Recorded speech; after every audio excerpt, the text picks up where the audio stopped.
Hi hello नमस्कार. सुवर्ण home kitchen मध्ये तुमचं परत एकदा अगदी मनापासून स्वागत. सबस्क्रायबरचे धन्यवाद, सगळ्या व्ह्यूअर्सचे धन्यवाद, सगळ्यांचे अगदी मनापासून आभार. मी आज तुम्हाला खूप छान अशी रेसिपी दाखवणार आहे. ती म्हणजे इम्युनिटी पॉवर वाढवणारी पावडर. तर मग आपण ताजी घरच्या घरी छोट्यांपासून मोठ्यांपर्यंत अगदी वयोवृद्ध लोकांनाही तुम्ही ही पावडर देऊ शकता, किंवा मग स्वतःही दिवसभर आपण गृहिणी घरात काम करतो, आपल्यालाही कुठेतरी गरज असते एनर्जीची. तर ही पावडर जर तुम्ही घेतली ना तर तुम्ही दिवसभर थकणार नाही. सगळं या पावडर मध्ये तुम्हाला मिळणार आहे. तर त्यासाठी मी घेतलेले आहेत 1 वाटी काजू, 1 वाटी बदाम, 1 वाटी अक्रोड, त्यानंतर मी 1 वाटी घेतलेत मखाना, अर्धी वाटी मी घेतलेले सूर्यफुलाचं बी. हे खूप छान असतं तब्येतीकरता. त्यानंतर इथे घेतलेले पंपकिन सीड्स म्हणजेच भोपळ्याच्या बिया, हे पण आपल्या शरीरासाठी खूप छान असतात. त्यानंतर मी घेतलेली अर्धी वाटी मगज बी आणि अर्धी वाटी किंवा मग 1 वाटी, तुम्हाला आवडतील तसे तुम्ही फुटाणे घेऊ शकतात, डाळ्याही घेऊ शकतात, किंवा मग इथे तुम्ही काळे फुटाणेही घेऊ शकतात. आणि 25 ग्रॅम मी घेतलेली इथे कोका पावडर.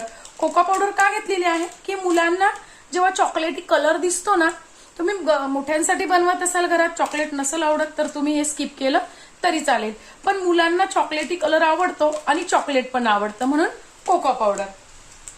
त्यानंतर मी इथे घेतले 1 वाटी गुळ.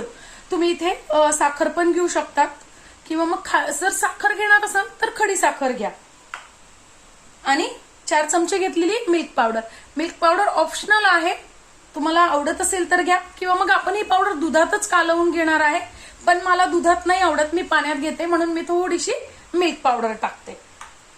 आता हे सगळं आपल्याला पहिल्यांदा छान भाजून घ्यायचंय. फक्त पावडर आपल्याला भाजून घ्यायच्या नाहीयेत. आता हे सगळं मी एक एक करून भाजून, म्हणजे खूप वेळ नाही भाजायचंय, फक्त 2 मिनिटं आपल्याला हे सगळं गरम करून घ्यायचंय. ते पण गरम का करायचंय की या दिवसात पावसाळ्याचे दिवस असतात, तर या दिवसात थोडंसं हे पदार्थाला सादळलेलापणा आलेला असतो आणि मग पावडर व्यवस्थित बारीक होत नाही, म्हणून आपल्याला सगळे हे पदार्थ फक्त थोडेसे गरम करून घ्यायचे आहेत. फक्त गरम करायचे आहेत काजू बदाम, अगदी 2च मिनिटं फक्त, खूप नाही भाजायचे.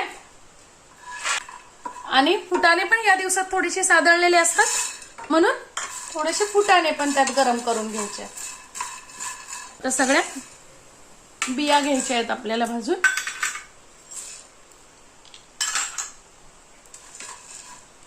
बघा मस्त अशा 2च मिनिटात छान भाजल्या गेल्या.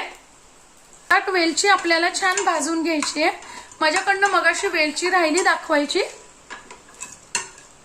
अगदी 1च मिनिटात वेलची पण छान भाजली गेली आहे. बघा मी सगळं एकत्रच केलंय छान.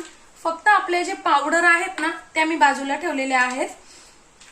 बाकी मी हे सगळं आता छान भाजून घेतलेलं आहे. आणि गार झालं की आपल्याला मिक्सरवर बारीक करून घ्यायचंय.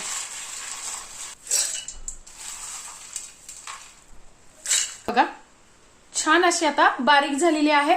फक्त मिक्सर जेव्हा आपण बारीक करतो ना तेव्हा मिक्सर कंटिन्यू नाही चालवायचंय, चालू बंद करायचंय. खूप पटकन बारीक होते आणि बारीक झाली की अशी आपल्याला चाळून घ्यायची, म्हणजे दुधात जेव्हा आपण घेतो ना त्यावेळेस अगदी बारीक पावडर आपल्याला मिळते. थोडस असं जाड जे वरती येतं ना हे आपल्याला परत बारीक करून चाळून घ्यायचंय. बघा मस्त अशी अतिशय बारीक अशी छान अशी आपली पावडर तयार झालेली आहे.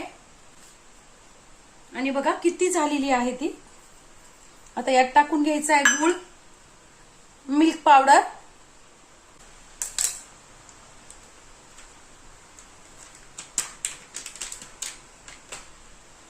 आता हे छान मिक्स करून घ्यायचं आहे. तुम्हाला जर दूध आवडत नसेल ना तर तुम्ही पाण्यात जरी 1 ते 2 चमचे टाकून घेतली ना तरी सुद्धा चालेल. खूप एनर्जी येते. अशी मिक्स करून झाली की आता आपल्याला छानपैकी काचेच्या बरणीत भरून ठेवून द्यायची आहे. माझी आजची ही रेसिपी तुम्हाला कशी वाटली कमेंट्स मध्ये नक्की सांगा. चॅनलला लाईक, सबस्क्राईब आणि शेअर करा. धन्यवाद.